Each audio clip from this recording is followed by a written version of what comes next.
Hey everyone, welcome back to Satanix Reviews. Today's movie is a special case. It's called Jack Frost, and it was released around the same time as another movie called Jack Frost that starred Michael Keaton. This is a horror film starring a killer snowman. Yes, really. Believe me when I say that's the least weird thing about this movie. It opens with some very weird narration involving a girl with an annoyingly high-pitched voice saying she can't go to sleep until her uncle tells her a bedtime story. She wants to hear a happy, scary story. Who the hell is this uncle telling his niece about someone named Jack Frost who rips out people's organs and all these horrible things? Then it cuts to a truck with people taking Jack Frost to the place where he's going to be executed. The actor playing Jack is so over the top that it makes me wonder how he'd be like if he stayed this way throughout the entire movie as just a regular actor and not just the snowman. The truck crashes into a vehicle carrying a bunch of chemicals after Jack says, "Oh yeah." What is he, the Kool-Aid Man? The chemicals get on Jack as he melts into the snow, which turns him into the killer snowman. It's like he used the mutagen from Teenage Mutant Ninja Turtles. We also see the reason he was arrested. Was it because he murdered someone, stole something, or committed assault? No, it's because he didn't want to show this officer his driver's license. The officer that arrested him has to find out that Jack is still alive, and his son wants to see the accident. I I don't even have jokes for this. This just astounds me. The next day, the son starts cooking something with marshmallows. I don't even know what he's making, but his dad finds it disgusting. Later, it turns out it has antifreeze in it. This kid was going to feed his dad something with chemicals in it. Really? What am I supposed to say to this? This movie gets laughs out of me, but probably not for the reasons intended. This one guy makes a snow woman and decides to work on her breasts. He even makes a joke about snowballs. Yeah, moving on. It doesn't even look like snow. It looks more like white fluff. In fact, a lot of the snow in this movie doesn't even look like snow. It looks like cotton.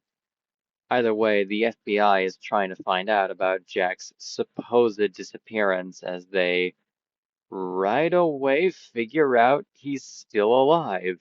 Wow, I've seen so many movies where people deny that the killer is out there.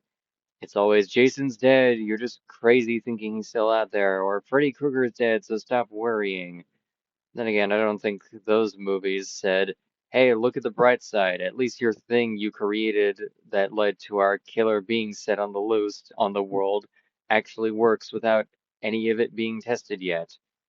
So Jack is just killing whoever he wants. But for a guy who says he's going to kill the family of the officer who arrested him, he never does so at first. He kills some bullies that are picking on the officer's son.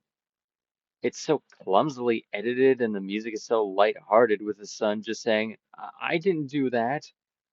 Then the music gets all sad and dramatic with some people starting to accuse the officer's son of being the killer.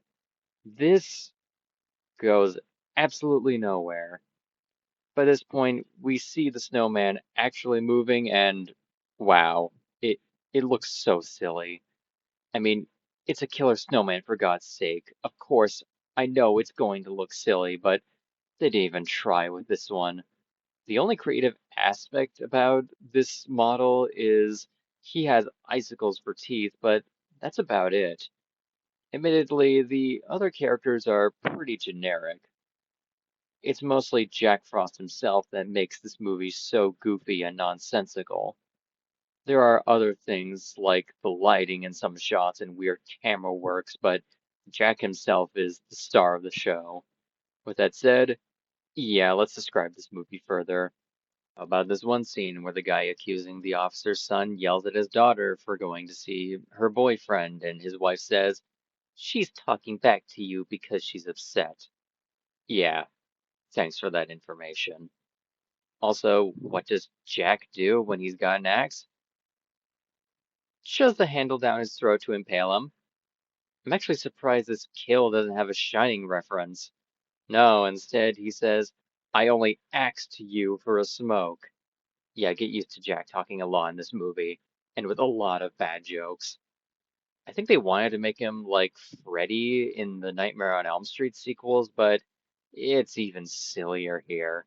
It's funny to think that the movie that's clearly supposed to be a lighthearted Jack Frost comedy is the scary movie, where the quote unquote scary killer movie with a ton of deaths is the funny movie.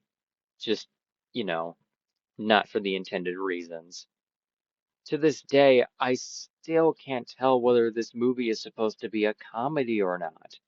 It's so jumbled in terms of tone and themes. With that said, at least it knows it's a B movie. Everyone acts way too casual for some of these moments, and it honest to God gets a laugh out of me. This FBI agent that's after him also acts way too seriously for a man hunting a snowman. He's acting like he's let all hell break loose and that an unspeakable evil is unleashed, all for a snowman. I'd say the most realistic reaction in the movie is this one officer who sees Jack blocking his car while holding a stop sign.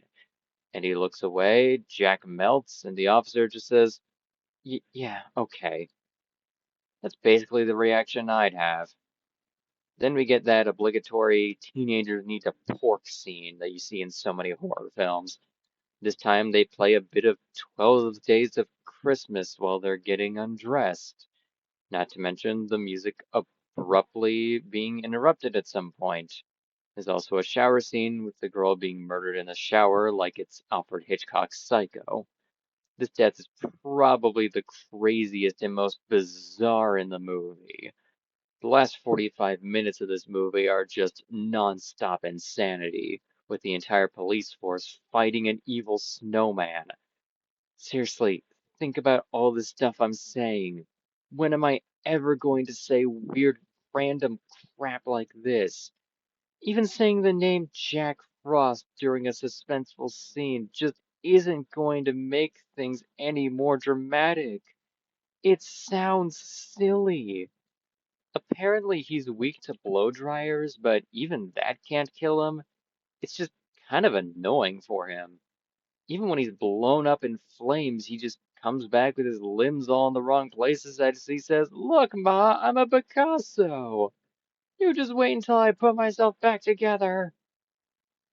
Tossed into the air, he just shouts, I can see my house from here. Again, you sure this isn't a comedy? When he gets run over, it's so quick and really? This is a serious dramatic movie? I don't know how else to describe this movie other than insanity.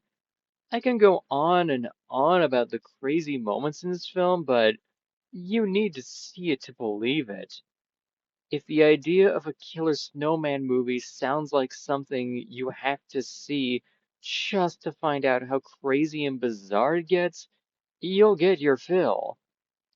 I don't think I've ever laughed this much at a movie meant to be taken seriously since Troll 2. Speaking of sequels, this movie did get one, but I don't think it's as fun. I might get to reviewing it next year, but for now, I recommend this movie, but only as an entertaining kind of bad movie. I'll give this movie a 3 out of 10. It does have a few legitimately good aspects about it, but the rest is either lame or pure insanity. Either way, thanks for watching. Hope you enjoy your December. Look forward to more Christmas reviews, and also look forward to a few Christmas gift memory reviews, as I like to call them. Till then, everyone.